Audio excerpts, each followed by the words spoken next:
Salut, encore bienvenue dans cette nouvelle vidéo. Je suis Abraham Bakolikira, un enseignant formateur au centre de formation BTC. Et je voulais seulement que dans cette nouvelle vidéo, nous puissions discuter de comment vous pouvez insérer un tableau dans les documents.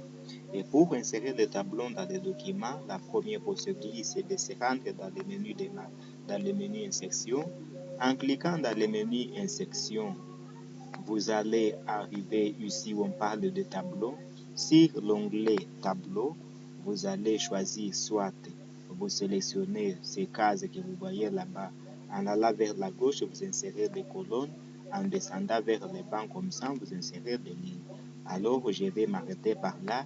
Et là, j'aurai inséré un tableau de 7 colonnes et 7 lignes. Alors, un tableau est déjà inséré dans les documents.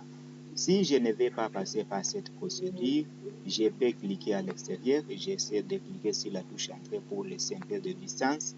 À part ça, je peux passer encore par l'onglet tableau et je vais cliquer sur insérer un tableau. Après avoir cliqué là-bas, on va m'apporter une fenêtre. Dans cette fenêtre, nous avons nombre de colonnes et nombre de lignes. J'ai choisi le nombre de colonnes dont j'ai besoin. J'ai besoin d'insérer un tableau de 7 colonnes et aussi mon tableau doit avoir 13 lignes par exemple. Une fois choisi, je clique sur le bouton OK et là, un tableau est déjà ajouté dans mon document. À part cette procédure, je peux encore entrer ici à l'intérieur. J'essaie d'entrer pour laisser un peu d'espace. Je me rends toujours dans le menu Insertion. Je vais cliquer sur l'onglet Tableau. Sur l'onglet Tableau, je viens cette fois parler de dessiner un tableau.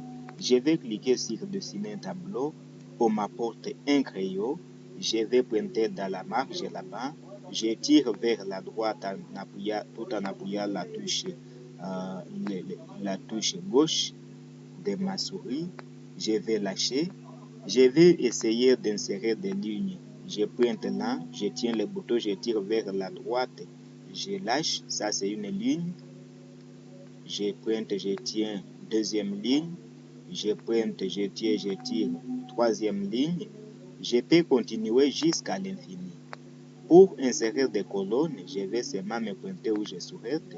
Je descends une colonne. Désolé. 2 colonnes. 3 colonnes. J'insère la 4e et la 5e colonne. Là, notre tableau contient 5 colonnes et 5 lignes. Pour garder notre crayon, je vais seulement aller toujours dans le menu disposition ici. Je clique sur dessiner un tableau. C'est fini, j'ai déposé les crayons. Ce sont là les 3 façons ou les 3 procédures par lesquelles vous pouvez insérer un tableau dans les documents.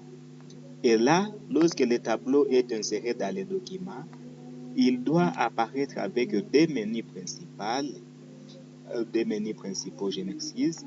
Dans les deux menus, nous avons les menus création et les menus disposition. Si vous vous dirigez dans les menus création, voilà ce que ça va vous donner. Tout ça, c'est la mise en forme du menu création. Et si vous allez là-bas, c'est la mise en forme du menu disposition. Et ces deux menus sont là pour nous aider à traiter les tableaux, à les personnaliser. Tout ce qui peut être contenu dans un tableau, vous les verrez là-bas. Tout ce que vous pouvez appliquer sur le tableau, ça sera soit dans les menus création ou soit dans les menus disposition. Alors, nous allons dans la prochaine vidéo vous montrer comment vous pouvez poursuivre la personnalisation de votre tableau, l'amélioration de ce tableau en passant par les deux menus. Ici, tout ce que nous voyons là-bas, c'est tout ça. Et tout ce que nous y avons dans les menus disposition, vous avez tout ça là-bas. Tout ça, c'est pour le tableau. C'est-à-dire qu'une fois vous cliquez à l'extérieur du tableau, vous n'aurez plus un menu supplémentaire. Mais si vous rentrez dans le tableau, vous voyez l'apparition du menu création et du menu disposition. C'est un peu ça. Donc, si vous voulez supprimer alors le tableau, vous cliquez dans le tableau d'abord, les petits signaux